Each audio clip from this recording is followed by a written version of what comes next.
Bismillahirrahmanirrahim. Assalamualaikum warahmatullahi wabarakatuh. Alhamdulillahirabbil alamin. Wassalatu wassalamu ala asrofil anbiya'i wal mursalin sayyidina wa habibina wa syafi'ina wa maulana Muhammadin wa ala alihi wa sahbihi ajma'in. Rabbi shrah li sadri wa yassir li amri wahlul 'uqdatam min lisani yafqahu qawli. Yang terhormat Bapak Dr. Lutfi Nur SPD MPD, yang terhormat Ibu Ika Fitri Apriyani MPD selaku dosen pelaku mata kuliah kurikulum dan pembelajaran.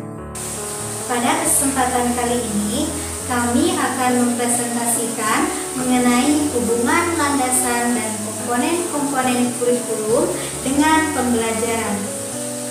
Sebelumnya, saya akan memperkenalkan anggota kelompok terlebih dahulu. Perkenalkan, nama saya Hasanah dengan NIM 1901796 dan ketiga rekan saya yaitu Hana Hanifatunisa dengan NIM 1900452, Dian Mursyidah dengan NIM 1905899 dan Putri Esa Lestari dengan NIM 1908167. Kami dari kelompok 7 kelas 2C PGSD. Ada beberapa poin penting yang akan kami jelaskan, di antaranya landasan kurikulum, komponen-komponen kurikulum, dan hubungan landasan dan komponen kurikulum dengan pembelajaran. Untuk materi yang pertama akan dijelaskan oleh saya sendiri. Landasan pengembangan kurikulum memiliki peranan yang sangat penting dalam pendidikan, ibaratnya sebuah rumah atau sebuah gedung. Landasan merupakan fondasi yang kuat serta kokoh supaya tidak roboh jika terguncang oleh guncangan. Nah, demikian pula dengan landasan dalam kurikulum. Landasan berperan sangat penting sebagai dasar pijakan yang kuat untuk dapat melaksanakan pendidikan yang seharusnya. Ini menurut Ruhimat dan kawan-kawan tahun 2011. Landasan pengembangan kurikulum pada hakikatnya merupakan faktor-faktor yang harus diperhatikan dan dipertimbangkan pada waktu mengembangkan suatu kurikulum lembaga pendidikan, baik di lingkungan sekolah maupun di lingkungan luar sekolah.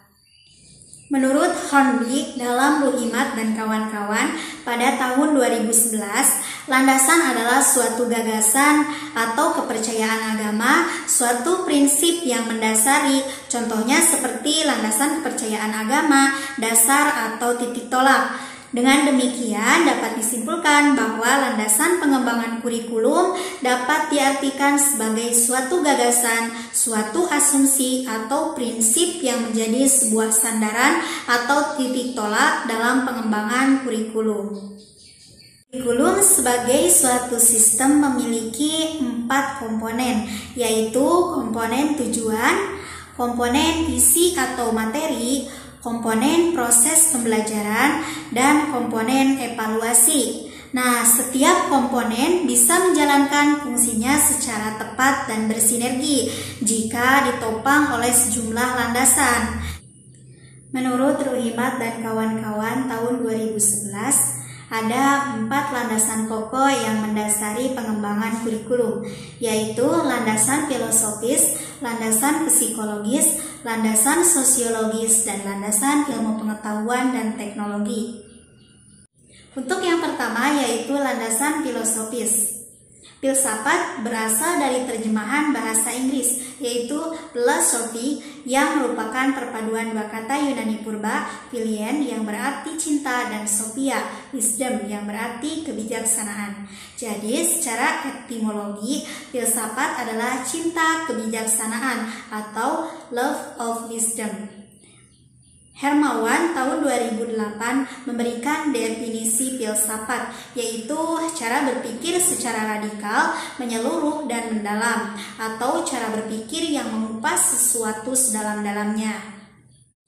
Sehingga dapat disimpulkan bahwa filsafat di sini merupakan suatu pandangan hidup yang dianut oleh suatu bangsa atau kelompok tertentu atau bahkan dianut oleh perorangan untuk mencapai tujuan yang ingin dicapai. Dalam pendidikan, filsafat itu sendiri tentunya digunakan untuk memecahkan masalah yang terdapat dalam pendidikan, serta bertujuan untuk mencapai tujuan pendidikan yang ingin dicapai.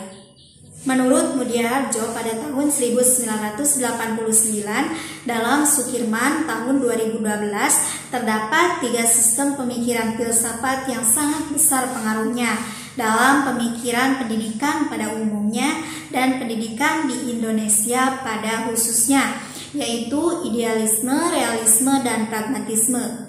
Lebih lanjut lagi, dikatakan bahwa kurikulum pada hakikatnya adalah alat untuk mencapai tujuan pendidikan. Karena tujuan pendidikan sangat dipengaruhi oleh filsafat atau pandangan hidup suatu bangsa.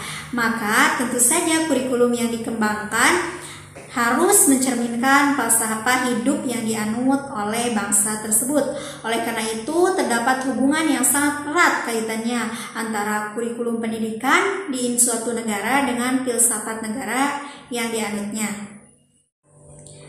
Nilai-nilai filsafat Pancasila yang dianut bangsa Indonesia tercermin dalam rumusan tujuan pendidikan Indonesia, yaitu tertuang dalam Undang-Undang Nomor 20 Tahun 2003 tentang Sistem Pendidikan Nasional. Sekian materi dari saya. Untuk selanjutnya akan dilanjutkan oleh Putri Esa Lestari. Setelah tadi kita mendengarkan pemaparan materi dari Teh Hasanah, kemudian selanjutnya pematerian akan dilanjutkan oleh saya, yaitu mengenai landasan psikologis, sosiologis, dan iptek. Yang kedua, ada landasan psikologis. Pengembangan kurikulum harus dilandasi oleh psikologi sebagai acuan dalam menentukan apa dan bagaimana perilaku itu harus dikembangkan. Siswa adalah individu yang sedang berada dalam proses perkembangan, seperti perkembangan fisik, intelektual, sosial, emosional, dan moral. Tugas utama seorang guru adalah untuk membantu mengoptimalkan perkembangan siswa tersebut. Karakteristik perilaku setiap siswa pada berbagai tingkatan perkembangan merupakan kajian dari psikologi perkembangan.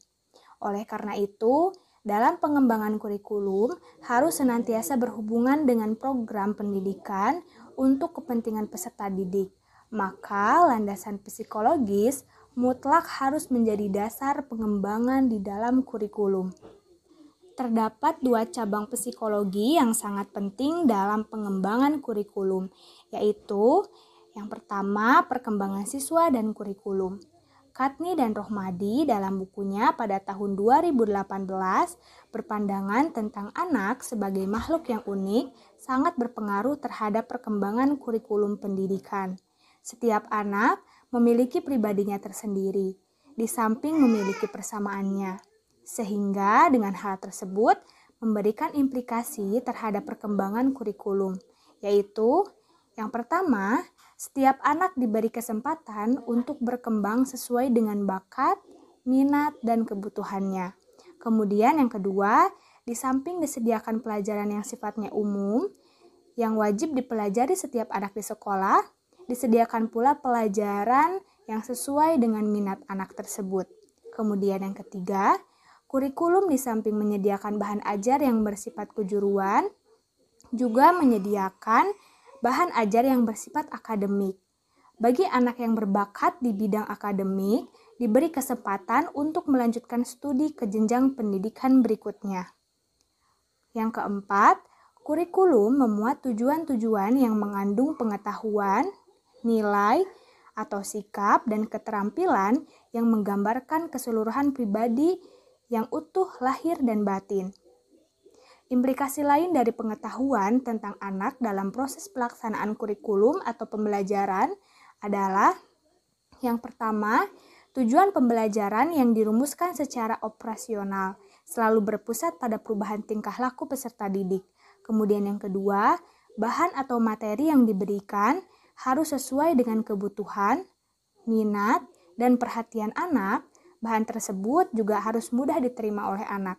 Kemudian yang ketiga, Strategi belajar mengajar yang digunakan harus sesuai dengan taraf perkembangan anak. Kemudian yang keempat, media yang dipakai harus senantiasa dapat menarik perhatian dan minat anak tersebut.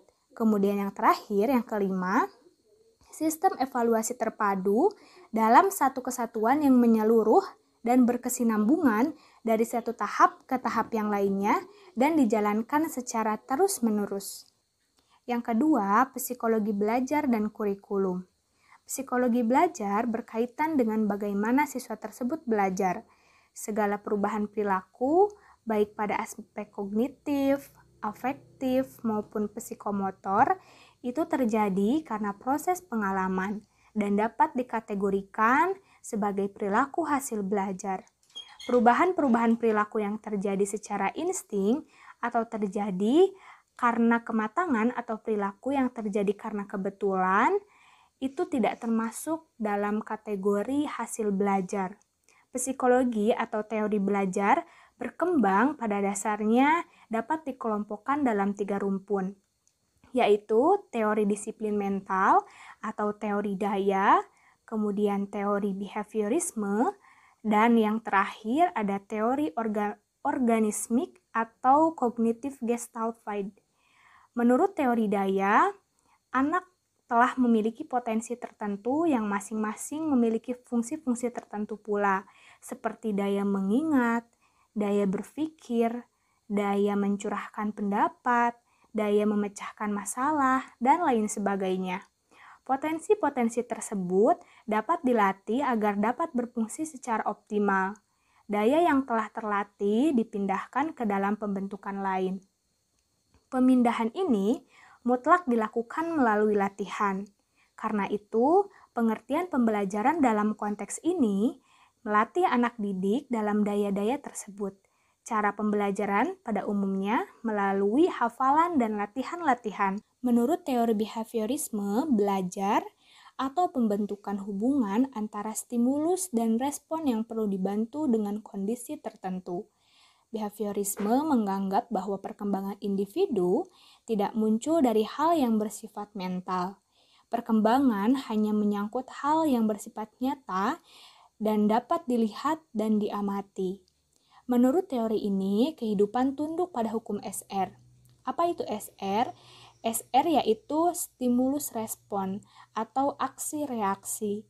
Manusia pada dasarnya belajar merupakan respon stimulus.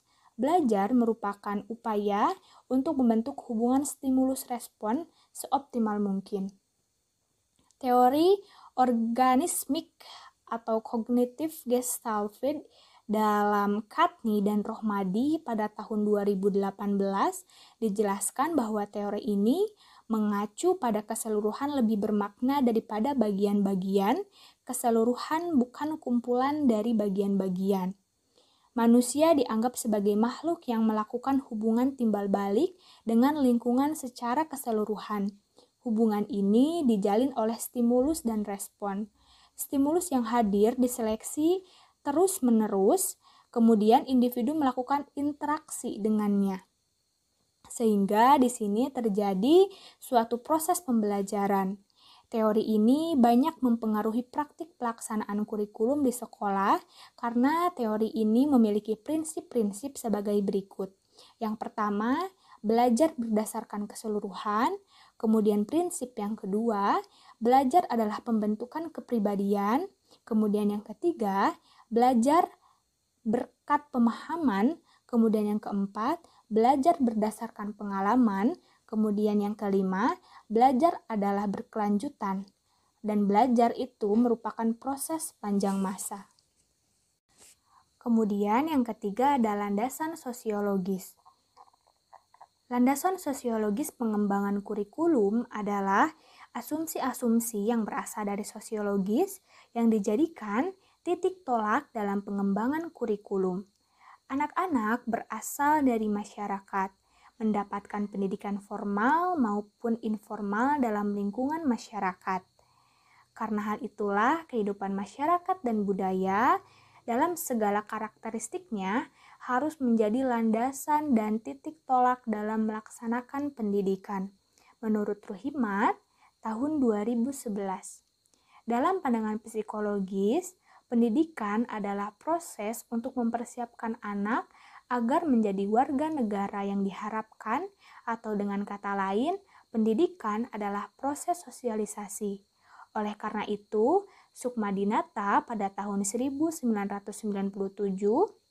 dalam Ruhimat tahun 2011 berpendapat bahwa tujuan isi maupun dalam proses pendidikan harus mampu memfasilitasi anak agar mereka mampu bekerja sama, berinteraksi, menyesuaikan diri dengan kehidupan di masyarakat, dan mampu meningkatkan harkat dan martabatnya sebagai makhluk yang berbudaya.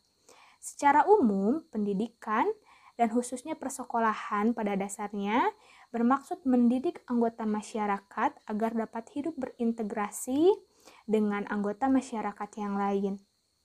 Hal ini membawa implikasi bahwa kurikulum sebagai salah satu alat untuk mencapai tujuan pendidikan bermuatan kebudayaan yang bersifat umum pula, seperti nilai-nilai, sikap-sikap, pengetahuan, kecakapan, dan kegiatan yang bersifat umum yang sangat penting bagi kehidupan masyarakat.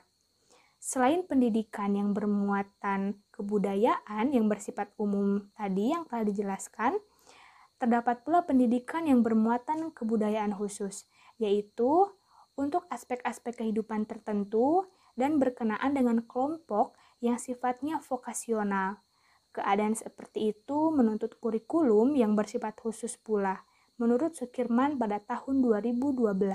Yang keempat ada landasan ilmu pengetahuan dan teknologi, atau biasa kita singkat menjadi IPTEK. Kurikulum harus berkembang sesuai dengan perkembangan zaman. Ilmu pengetahuan adalah seperangkat pengetahuan yang disusun secara sistematis yang dihasilkan melalui riset atau penelitian. Teknologi adalah aplikasi dari ilmu pengetahuan untuk melakukan suatu cara dalam membantu kebutuhan manusia dengan bantuan alat dan akal manusia untuk dapat memecahkan masalah-masalah praktis dalam kehidupan.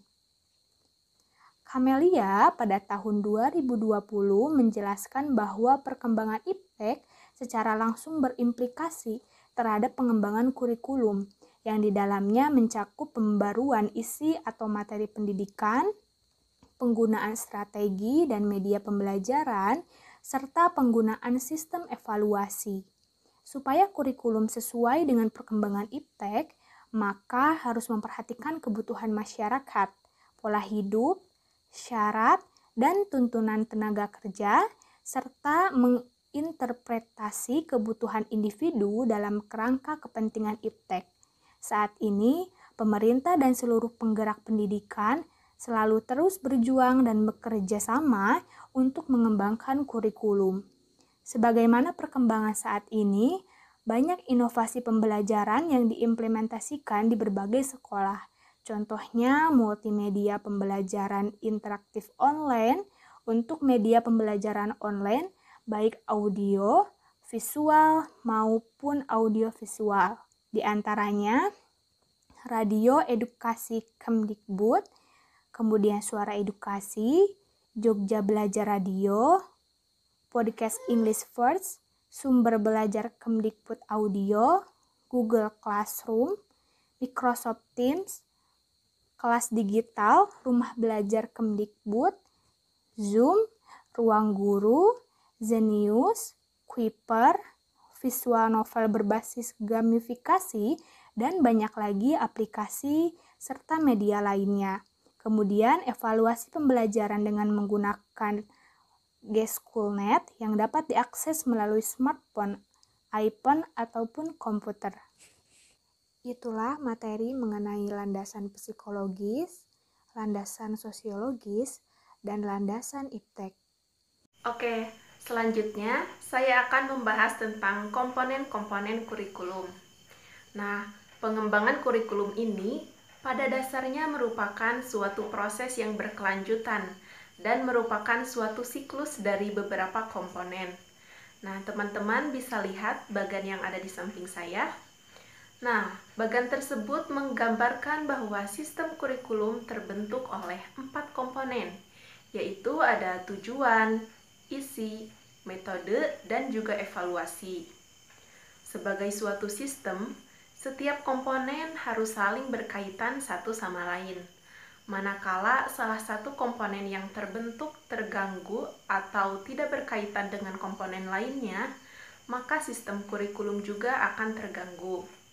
Oke, kita bahas dari yang pertama, yaitu komponen tujuan. Komponen tujuan ini berhubungan dengan arah atau hasil yang diharapkan. Dalam skala makro, rumusan tujuan kurikulum erat kaitannya dengan filsafat atau sistem nilai yang dianut masyarakat. Tujuan pendidikan diklasifikasikan menjadi 4, yaitu ada tujuan pendidikan nasional, tujuan institusional, tujuan kurikuler, dan tujuan instruksional atau tujuan pembelajaran. Yang pertama ada tujuan pendidikan nasional. Tujuan pendidikan nasional ini adalah tujuan yang bersifat paling umum. Secara jelas, tujuan pendidikan nasional yang bersumber dari sistem nilai Pancasila dirumuskan dalam Undang-Undang Nomor 20 Tahun 2003, Pasal 3. Bahwa pendidikan nasional berfungsi mengembangkan kemampuan dan bentuk watak serta peradaban bangsa yang bermartabat dalam rangka mencerdaskan kehidupan bangsa, bertujuan untuk berkembangnya potensi peserta didik agar menjadi manusia yang beriman dan bertakwa kepada Tuhan Yang Maha Esa, berakhlak mulia, sehat, berilmu, cakap, kreatif, mandiri, dan menjadi warga negara yang demokratis serta bertanggung jawab. Yang kedua ada tujuan institusional. Tujuan institusional ini adalah tujuan yang harus dicapai oleh setiap lembaga pendidikan. Yang ketiga ada tujuan kurikuler. Tujuan kurikuler ini adalah tujuan yang harus dicapai oleh setiap bidang studi atau mata pelajaran. Yang keempat ada tujuan instruksional. Tujuan instruksional atau tujuan pembelajaran. Tujuan ini merupakan bagian dari tujuan kurikuler. Dapat didefinisikan sebagai kemampuan yang harus dimiliki oleh anak didik setelah mereka mempelajari bahasan tertentu dalam bidang studi tertentu dalam satu kali pertemuan. Menurut Bloom, bentuk perilaku sebagai tujuan yang harus dirumuskan dapat digolongkan ke dalam 3 klasifikasi atau 3 domain, yaitu ada domain kognitif, afektif, dan juga psikomotor. Yang pertama, domain kognitif. Domain kognitif ini adalah tujuan pendidikan yang berhubungan dengan kemampuan intelektual atau kemampuan berpikir, seperti kemampuan mengingat dan kemampuan memecahkan masalah. Domain kognitif menurut Bloom terdiri dari 6 tingkatan. 3 tingkatan tujuan kognitif yang pertama yaitu ada pengetahuan, pemahaman, dan juga aplikasi. Nah, 3 tingkatan ini dikatakan sebagai tujuan kognitif tingkat rendah. Adapun 3 tingkatan lainnya yaitu ada analisis, sintesis, dan evaluasi dikatakan sebagai tujuan kognitif tingkat tinggi. Selanjutnya ada domain afektif. Domain afektif ini berkenaan dengan sikap, nilai-nilai, dan apresiasi. Domain ini merupakan bidang tujuan pendidikan kelanjutan dari domain kognitif. Artinya, seseorang hanya akan memiliki sikap tertentu terhadap suatu objek manakala telah memiliki kemampuan kognitif tingkat tinggi. Yang terakhir ada domain psikomotor. Nah, domain ini adalah tujuan yang berhubungan dengan kemampuan keterampilan atau skill seseorang. Ada 6 tingkatan yang termasuk ke dalam domain ini. Yang pertama ada persepsi, kedua ada kesiapan, ketiga ada meniru, yang keempat membiasakan, yang kelima menyesuaikan, dan yang keenam menciptakan. Komponen selanjutnya yaitu ada komponen isi atau mata pelajaran. Isi kurikulum merupakan komponen yang berhubungan dengan pengalaman belajar yang harus dimiliki oleh siswa. Isi kurikulum itu menyangkut semua aspek, baik yang berhubungan dengan pengetahuan ataupun mata pelajaran yang biasanya tergambarkan pada isi setiap mata pelajaran yang diberikan maupun aktivitas dan kegiatan siswa. Terima kasih kepada Teh Dian yang telah memberikan saya waktu dan kesempatan untuk menjelaskan materi selanjutnya, yaitu tentang komponen metode atau strategi. Nah, kita mulai dengan pengertiannya terlebih dahulu. Strategi pembelajaran merupakan rencana tindakan atau rangkaian tindakan termasuk penggunaan metode dan pemanfaatan sebagai sumber daya atau kekuatan dalam pembelajaran. Nah, ini berarti bahwa penyusunan strategi itu baru sampai pada proses penyusunan rencana kerja saja, belum pada suatu tindakan. Nah, strategi juga disusun untuk mencapai tujuan tertentu. Artinya, arah dari semua keputusan penyusunan strategi adalah untuk tercapainya suatu tujuan. Kemudian, metode adalah upaya untuk mengimplementasikan rencana yang sudah disusun dalam kegiatan nyata. Nah, dalam metode ini, baru pengimplementasian dari rencana yang sudah disusun agar menjadi kegiatan yang nyata, agar tujuan yang telah disusun tersebut dapat diwujudkan, dapat dicapai secara optimal. Nah, dengan metode juga digunakan untuk merealisasikan strategi yang sudah ditetapkan. Kemudian materi selanjutnya adalah komponen evaluasi. Nah, komponen evaluasi ini ada dua jenis, yaitu ada tes dan non-tes. Apa itu tes? Tes itu digunakan untuk mengukur kemampuan siswa dalam aspek kognitifnya, atau dengan kata lain, tingkat penguasaan materinya pada suatu pembelajaran. Nah, biasanya teknik tes ini dilakukan secara kuantitatif dan dilakukan juga di akhir suatu pembelajaran. Nah, yang kedua itu ada teknik non-tes. Apa itu teknik non-tes? Nah, non-tes ini digunakan untuk menilai aspek tingkah laku, termasuk sikap, minat, dan motivasi. Nah, non-tes ini bisa sebagai alat evaluasi. Misalnya dengan wawancara, dengan studi kasus, dengan observasi, dan skala penilaian. Materi selanjutnya yaitu mengenai tentang hubungan, landasan, dan komponen-komponen yang terdapat dalam kurikulum dengan pembelajaran. Kehidupan bermasyarakat itu dapat dijadikan sebagai landasan ataupun acuan bagi proses pendidikan. Nah, dengan pendidikan itu diharapkan dapat menjadikan anak atau peserta didik lebih mengerti dan paham akan kehidupannya di masyarakat. Maka dari itu, tujuan, isi, bahkan proses pendidikan, atau dengan kata lain komponen-komponen yang terdapat dalam kurikulum itu harus disesuaikan dengan kebutuhan, kondisi, karakteristik, kebudayaan, dan perkembangan yang terjadi atau yang ada dalam masyarakat. Nah, karena setiap lingkungan masyarakat memiliki karakteristiknya masing-masing, sehingga memiliki pola kehidupan yang berbeda-beda pula. Nah, maka dari itu dapat disimpulkan landasan dan komponen yang terdapat dalam kurikulum ini saling berhubungan dengan pembelajaran. Kenapa? Karena landasan yang diterapkan merupakan pandangan dari kehidupan bangsa yang akan mempengaruhi komponen-komponen yang terdapat dalam kurikulum. Nah, tujuan pendidikan itu sendiri dapat tercapai dengan adanya pembelajaran. Nah, sebaliknya, pembelajaran itu berjalan sesuai dengan tujuannya, harus dengan adanya atau harus didasarkan pada kurikulum, sehingga tujuan daripada pendidikan itu dapat terwujud dan dapat lebih terarah dan jelas. Nah, sekian presentasi dari kelompok kami. Kurang dan lebihnya kami mohon maaf. Wabillahi taufiq wal hidayah. Wassalamualaikum warahmatullahi wabarakatuh.